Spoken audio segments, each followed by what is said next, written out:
ಪೊಲೀಸರ ಬಲೆಗೆ ಅಂತಾರಾಜ್ಯ ಮನೆಗಳ್ಳ. 85ಕ್ಕೂ ಹೆಚ್ಚು ಹಗಲು ಮನೆಗಳ್ಳತನ ಪ್ರಕರಣಗಳಲ್ಲಿ ಬೇಕಾಗಿದ್ದ ಖದೀಮ ಬಂಧನ. ಬಂಧಿತನಿಂದ 20 ಲಕ್ಷ ಮೌಲ್ಯದ 17 ಗ್ರಾಂ ಚಿನ್ನಾಭರಣ ವಶ. ಫಿಂಗರ್ ಪ್ರಿಂಟ್ ಆಧರಿಸಿ ಆರೋಪಿಯನ್ನ ಬಂಧಿಸಿದ ಪೊಲೀಸರು. ಕಲಬುರಗಿಯಲ್ಲಿ ಅಂತಾರಾಜ್ಯ ಮನೆಗಳ್ಳನನ್ನು ಬಂಧಿಸುವಲ್ಲಿ ಪೊಲೀಸರು ಯಶಸ್ವಿಯಾಗಿದ್ದಾರೆ. ತೆಲಂಗಾಣದ ವಾರಂಗಲ್ ಮೂಲದ 46 ವರ್ಷದ ಸೈಯದ್ ಹಮೀದ್ ಎಂಬಾತನನ್ನು ಬಂಧಿಸಲಾಗಿದ್ದು, ಈತ ಆಂಧ್ರಪ್ರದೇಶ, ತೆಲಂಗಾಣ ಹಾಗೂ ಕರ್ನಾಟಕ ರಾಜ್ಯಗಳಲ್ಲಿ ಹಗಲು ವೇಳೆ ಮನೆಗಳ್ಳತನ ನಡೆಸುತ್ತಿದ್ದ ಎನ್ನಲಾಗಿದೆ. ಇನ್ನು ಬಂಧಿತನಿಂದ ಸುಮಾರು 20 ಲಕ್ಷ ಮೌಲ್ಯದ ಚಿನ್ನಾಭರಣವನ್ನು ಪೊಲೀಸರು ವಶಪಡಿಸಿಕೊಂಡಿದ್ದಾರೆ. ಬಂಧಿತ ಆರೋಪಿ ಸೈಯದ್ ಹಮೀದ್ ಮೂಲತಃ ತೆಲಂಗಾಣದ ವಾರಂಗಲ್ ನಿವಾಸಿಯಾಗಿದ್ದು, ಹೈದರಾಬಾದ್ನಲ್ಲಿ ಆಟೋ ಚಾಲಕನಾಗಿ ಕೆಲಸ ಮಾಡ್ತಾ ಇದ್ದ. ಹಣದ ಅವಶ್ಯಕತೆ ಉಂಟಾದಾಗ ವಿವಿಧ ರಾಜ್ಯಗಳಲ್ಲಿ ಹಗಲು ವೇಳೆ ಮನೆಗಳ್ಳತನ ನಡೆಸುತ್ತಿದ್ದ ಎಂದು ಪೊಲೀಸ್ ತನಿಖೆಯಲ್ಲಿ ತಿಳಿದುಬಂದಿದೆ. ಕಲಬುರಗಿ ನಗರದಲ್ಲಿ ನಡೆದ 2 ಹಗಲು ಮನೆಗಳ್ಳತನ ಪ್ರಕರಣಗಳ ತನಿಖೆ ವೇಳೆ ಸ್ಥಳದಲ್ಲಿ ದೊರೆತ ಫಿಂಗರ್ ಪ್ರಿಂಟ್ಗಳ ಆಧಾರದ ಮೇಲೆ ಆರೋಪಿಯನ್ನು ಪೊಲೀಸರು ಪತ್ತೆ ಹಚ್ಚಿ ಬಂಧಿಸಿದ್ದಾರೆ. ಈತನ ವಿರುದ್ಧ ಒಟ್ಟು 85ಕ್ಕೂ ಹೆಚ್ಚು ಮನೆಗಳ್ಳತನ ಪ್ರಕರಣಗಳಿರುವುದು ಬೆಳಕಿಗೆ ಬಂದಿದೆ. ಇನ್ನು ಬಂಧಿತರಿಂದ ಸುಮಾರು 20 ಲಕ್ಷ ಮೌಲ್ಯದ ಚಿನ್ನಾಭರಣವನ್ನು ವಶಪಡಿಸಿಕೊಳ್ಳಲಾಗಿದ್ದು, ಇದೇ ವೇಳೆ ಮನೆಗಳಲ್ಲಿ ಕಳ್ಳತನ ನಡೆದ ಸಂದರ್ಭದಲ್ಲಿ ಯಾವುದೇ ವಸ್ತುಗಳನ್ನು ಮುಟ್ಟದೆ ತಕ್ಷಣ ಪೊಲೀಸರಿಗೆ ಮಾಹಿತಿ ನೀಡುವಂತೆ ಕಲಬುರಗಿ ಪೊಲೀಸ್ ಆಯುಕ್ತರು ಸಾರ್ವಜನಿಕರಲ್ಲಿ ಮನವಿ ಮಾಡಿದ್ದಾರೆ. ಇನ್ಸ್ಪೆಕ್ಟರ್ ಅಶೋಕ್ ನಗರ ಮತ್ತು ಅವರ ಟೀಮ್ ಒಬ್ಬ ಹ್ಯಾಬಿಚುವಲ್ ಇಂಟರ್ಸ್ಟೇಟ್ HBT ಅಫೆಂಡರ್ ಅಂದರೆ ಅಂತಾರಾಜ್ಯ ಮನೆಗಳ್ಳತನ ಮಾಡುವ ರೂಢಿಗತ ಅಪರಾಧಿಯನ್ನು ಬಂಧಿಸಲು ಯಶಸ್ವಿಯಾಗಿದ್ದಾರೆ. ಇದು ಬಂಧಿತನಾದವನ ಹೆಸರು ಸೈಯದ್ ಹಮೀದ್ ಅಂತ.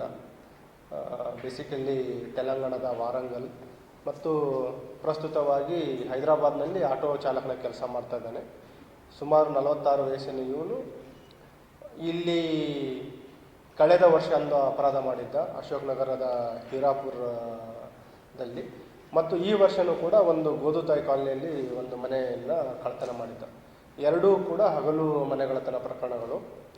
ಅದರಲ್ಲಿ ನಾವು ಮಾಧ್ಯಮದ ಮುಖಾಂತರ ಮತ್ತು ಸಾರ್ವಜನಿಕರ ಗಮನಕ್ಕೆ ಏನು ಕೆಲವು ಅವೇರ್ನೆಸ್ಗಳನ್ನು ತರ್ತಾ ಇದ್ದೀವಿ. ಈ ಸೀನ್ ಆಫ್ ಕ್ರೈಮ್ ಇಂಟ್ಯಾಕ್ಟ್ ಇಡುವಂಥದ್ದು ಅಂತಂದರೆ, ಗಾಬರಿಯಲ್ಲಿ ಮನೆ ಏನಾದರೂ ಅಪರಾಧಕ್ಕೆ ಒಳಗಾದಾಗ ತಕ್ಷಣ ಅಲ್ಮಾರಿ ಮುಟ್ಟುವಂಥದ್ದು, ಡೋರ್ಗಳನ್ನು ಮುಟ್ಟುವಂಥದ್ದು, ಅವುಗಳನ್ನು ಮಾಡದೆ ತಕ್ಷಣ 112ಗೆ ಕರೆ ಮಾಡಿದಾಗ ನಮ್ಮ ವೈಜ್ಞಾನಿಕ ತಂಡಗಳೇನಿದ್ದಾವೆ, ಫೋರೆನ್ಸಿಕ್ ಟೀಮ್ ಇರ್ಬೋದು, ಡಾಗ್ ಸ್ಕ್ವಾಡ್ ಮತ್ತು ಫಿಂಗರ್ ಪ್ರಿಂಟ್ ಟೀಮ್ಸ್ಗಳು ಅಲ್ಲಿ ಬಂದು ಪರಿಶೀಲನೆ ಮಾಡಿದಾಗ ಕೆಲವು ನಮಗೆ ವೈಜ್ಞಾನಿಕ ಸಾಕ್ಷ್ಯಗಳು ಸಿಗುತ್ತವೆ. ಈ ಪ್ರಕರಣದಲ್ಲಿಯೂ ಕೂಡ ಒಂದರಲ್ಲಿ ನಮಗೆ ಫಿಂಗರ್ ಪ್ರಿಂಟ್ ಸಿಕ್ಕಿತ್ತು. ತಮಗೆಲ್ಲ ಗೊತ್ತಿದೆ, ಮೊದಲು ಏನು ಫಿಂಗರ್ ಪ್ರಿಂಟ್ ಇರ್ತಿತ್ತು ಅದು ಬರೀ ಸ್ಟೇಟ್ ಡೇಟಾಬೇಸಸ್ ಇರ್ತಿತ್ತು. ಈಗ ಕಳೆದ ಕೆಲವು ವರ್ಷಗಳಿಂದ ನಮ್ಮದು ನಾಫಿಸ್ ಅಂತ ಆಲ್ ಓವರ್ ಇಂಡಿಯಾ ಎಂಟೈರ್ ಏನು ಅಪರಾಧಿಗಳಿದ್ದಾರೆ ಎಲ್ಲರ ಒಂದು ಡೇಟಾಬೇಸಲ್ಲಿ ಆಟೋಮೆಟಿಕ್ ಸರ್ಚ್ ಆಗುತ್ತೆ ನಾಫಿಸ್ ಮುಖಾಂತರ. ಸೊ ಇದರಲ್ಲಿ ಒಂದು ಫಿಂಗರ್ ಪ್ರಿಂಟ್ ಮುಖಾಂತರ ನಮಗೆ ಇವನ ಆರೋಪಿಯ ಒಂದು ಪತ್ತೆ ಗುರುತು ಸಿಕ್ಕಿತು. ಆಮೇಲೆ ನಮ್ಮ ತಂಡ ಅವನಿಗೆ ಬಂಧಿಸುವಲ್ಲಿ ಯಶಸ್ವಿಯಾಗಿದ್ದಾರೆ. ಈ ಬಂಧಿತ ಆರೋಪಿಯಿಂದ ಒಟ್ಟು 117 ಗ್ರಾಮ್, ಆಲ್ಮೋಸ್ಟ್ 12 ತೊಲಿ gold valuable around 20 lakhs, 20 lakh ಬೆಲೆ ಬಾಳುವ ಚಿನ್ನಾಭರಣವನ್ನು ವಶಪಡಿಸಿಕೊಂಡಿದ್ದಾರೆ. ಮತ್ತು ಏನು ಅಶೋಕ್ ನಗರ ವ್ಯಾಪ್ತಿಯಲ್ಲಿ 2 ಹಗಲು ಮನೆಗಳ್ಳತನ ಪ್ರಕರಣಗಳು ವರದಿಯಾಗಿದ್ದು, ಒಂದು ಕಳೆದ ವರ್ಷ ಆಗಿತ್ತು 2025 ಮೇದಲ್ಲಾಗಿತ್ತು, ಮತ್ತು ಇನ್ನೊಂದು ಈ ವರ್ಷ ಆಗಿತ್ತು. 2 ಪ್ರಕರಣಗಳನ್ನು ಪತ್ತೆ ಹಚ್ಚುವಲ್ಲಿ ಯಶಸ್ವಿಯಾಗಿದ್ದಾರೆ.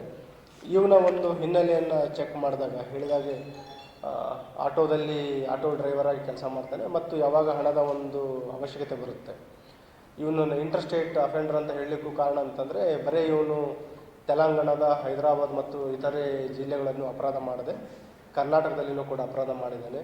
ಕೆಲವು ಮಹಾರಾಷ್ಟ್ರ, ಕೇರಳ, ಈವನ್ ಗುಜರಾತ್ವರೆಗೂ ಹೋಗಿರುವಂಥ ಕೆಲವು ಮಾಹಿತಿ ಇದೆ. ಅದರ ಬಗ್ಗೆ ಹೆಚ್ಚಿನ ಮಾಹಿತಿಯನ್ನು ಕಲೆ ಹಾಕಲಿಕ್ಕೆ ನಮ್ಮ ಅಧಿಕಾರಿಗಳಿಗೆ ನಿರ್ದೇಶನವನ್ನು ನೀಡಿದ್ದೀನಿ. ಇಲ್ಲಿವರೆಗೆ ನಾವು ಕಲೆ ಹಾಕಿದ ಪ್ರಕಾರ ಇವನೇನು ಅಪರಾಧಿ ಇದ್ದಾನೆ, ಇವನ ಮೇಲೆ 85ಕ್ಕಿಂತ ಹೆಚ್ಚು ಪ್ರಕರಣಗಳು ಇವನ ಮೇಲಿದ್ದಾವೆ, ಮನೆಗಳ್ಳತನ ಪ್ರಕರಣಗಳು. ಸೊ ಬೇಸಿಕಲಿ ಕಲಬುರಗಿ ನಗರದಲ್ಲಿಯೂ ಕೂಡ ಇವನು ಟ್ರೈನ್ ಮುಖಾಂತರ ಇಲ್ಲಿ ಇಳಿದು ಬಂದು ಬೆಳಗ್ಗೆಯಿಂದ ರೆಕ್ಕಿ ಮಾಡೋವಂಥದ್ದು, ಯಾವುದು ಮನೆಗಳಿಗೆ ಲಾಕ್ ಹಾಕಿರುವಂಥದ್ದು ಕಂಡು ಬರುತ್ತೆ, ಅಪರಾಧ ಮಾಡುವಂಥದ್ದು, ಮತ್ತು ಅದೇ ದಿನ ಇಲ್ಲಿಂದ ತಪ್ಪಿಸ್ಕೊಳ್ಳೋವಂಥದ್ದು ಆ ಒಂದು ಮೋಡಸ್ ಆಪರೇಂಡಿ ಇರುತ್ತೆ. ಏನು ಪತ್ತೆ ಮಾಡಿದರೆ ಇವರು ಎಂಟೈರ್ ತಂಡಕ್ಕೆ ನಾನು ಅಭಿನಂದಿಸ್ತಾ ಇದ್ದೀನಿ ಮತ್ತು ಪ್ರಶಂಸನಾ ಪತ್ರ ನೀಡ್ತೀನಿ.